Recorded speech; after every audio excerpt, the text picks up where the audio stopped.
Shalom saudara, dalam edisi Voice of Pentecost kali ini, kita akan membahas mengenai hati-hati dengan mulutmu. Pada tahun 1900-an di Amerika Serikat, pernah diadakan suatu penelitian terhadap dua keluarga untuk meneliti pengaruh perkataan dan karakter terhadap keturunan mereka. Secara mengejutkan, hasil yang didapat adalah keluarga Jonathan Edwards yang mendidik anak mereka sesuai perkataan firman Tuhan memiliki keturunan yang berhasil. Sedangkan keluarga Max Jukes yang tidak memperhatikan perkataan mereka sesuai dengan firman Tuhan memiliki keturunan yang buruk dan tidak berhasil. Hal ini membuktikan bahwa perkataan kita memiliki kuasa bagi masa depan kita. Yesaya 50 ayat 4 dikatakan, Tuhan Allah telah memberikan kepadaku lidah seorang murid, supaya dengan perkataan aku dapat memberi semangat baru kepada orang yang letih lesu.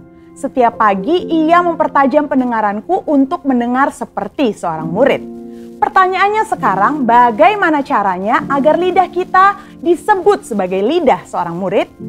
Yang pertama, mengendalikan setiap perkataan yang keluar dari mulut kita. Yakobus 3 ayat 5, 6, dan 8 berkata, demikian juga lidah, walaupun suatu anggota kecil dari tubuh, namun dapat memegahkan perkara-perkara yang besar. Lihatlah, betapapun kecilnya api, ia dapat membakar hutan yang besar. Lidah pun adalah api. Ia merupakan suatu dunia kejahatan dan mengambil tempat di antara anggota-anggota tubuh kita sebagai sesuatu yang dapat menodai seluruh tubuh dan menyalakan roda kehidupan kita. Sedang ia sendiri dinyalakan oleh api neraka. Tetapi tidak seorang pun yang berkuasa menjinakkan lidah. Ia adalah sesuatu yang buas, yang tak terkuasai, dan penuh racun yang mematikan. Hal ini harusnya menyadarkan kita bahwa dosa perkataan atau dosa lidah bukanlah sesuatu yang main-main. Daud sendiri menyatakan bagaimana dia memiliki tekad yang kuat untuk menjaga dirinya supaya jangan berdosa dengan lidahnya. Daud memberikan sebuah istilah menahan mulutnya dengan kekang, di mana kekang artinya melakukan kontrol, memegang kendali terhadap mulut atau perkataan kita. Memang bukan sesuatu yang mudah, tapi bukan merupakan hal yang mustahil karena dengan pertolongan dari Roh Kudus, kita pasti bisa melaluinya. Yang kedua, menyadari bahwa semua perkataan kita diperhatikan oleh Tuhan. Perkataan merupakan ekspresi hati dan ungkapan dari apa yang kita pikirkan. Tuhan melihat kita jauh ke lubuk hati kita yang terdalam. Ia mengetahui segala motivasi hati kita. Mungkin orang lain dapat kita bohongi dengan perkataan manis dan lembut yang sebenarnya hanya sekedar menutupi hati yang busuk atau pikiran yang jahat. Tapi Tuhan tidak dapat dibohongi.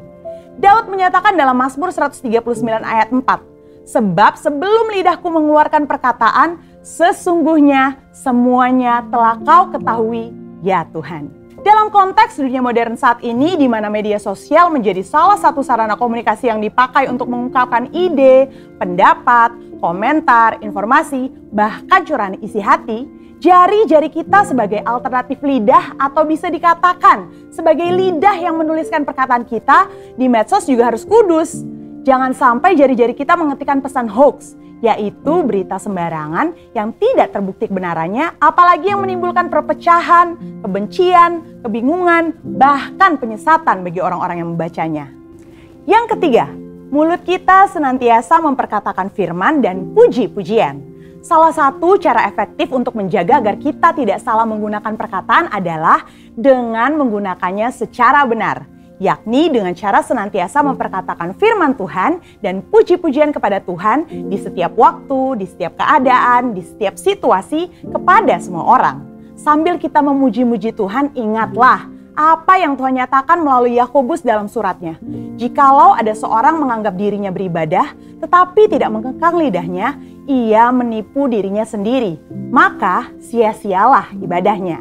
Sebagai contoh, bila kita mengalami suatu kejadian yang kurang baik, kita tetap memperkatakan ucapan syukur kepada Tuhan dan bukannya bersungut-sungut, karena firman Tuhan berkata, mengucap syukurlah dalam segala hal. Yang keempat, menyelaraskan perkataan dengan perbuatan kita. Dalam 1 Yohanes 3 ayat 18 dikatakan bahwa kita harus mengasihi bukan hanya dengan perkataan atau dengan lidah saja, tetapi dengan perbuatan dan dalam kebenaran. Perkataan adalah sesuatu yang nyata dan dapat didengar secara nyata. Namun, ketika perkataan diucapkan untuk menyatakan perasaan kasih kepada seseorang, hal tersebut bisa menjadi sesuatu yang tidak berarti apa-apa jika tidak disertai dengan perbuatan nyata seperti yang dikatakan. Misalnya, ketika kita berkata bahwa kita mengasihi Tuhan dengan segenap hati, namun kita malas beribadah atau malas melakukan firman Tuhan, maka perkataan kita tidak bermakna sama sekali. Kita perlu menyelaraskan perkataan dengan perbuatan kita. Dengan demikian, membantu kita untuk berpikir sebelum berkata-kata. Amsal 18 ayat 20-21 mengingatkan bahwa hidup dan mati dikuasai lidah. Oleh sebab itu, kita perlu memperhatikan apa yang kita ucapkan. Biar dari mulut kita hanya keluar kata-kata yang membangun, bukan menghancurkan. Menguatkan, bukan melemahkan. Ingat, Amsal 18 ayat 20-21 juga berbicara mengenai apa yang kita ketik di sosial media. Biar perkataan dan postingan kita memuliakan nama Tuhan. Saudara, untuk penjelasan lebih lengkapnya dari tim teologi kami, jangan lupa untuk buka link yang ada di atas atau scan QR code yang tersedia. Tuhan Yesus memberkati.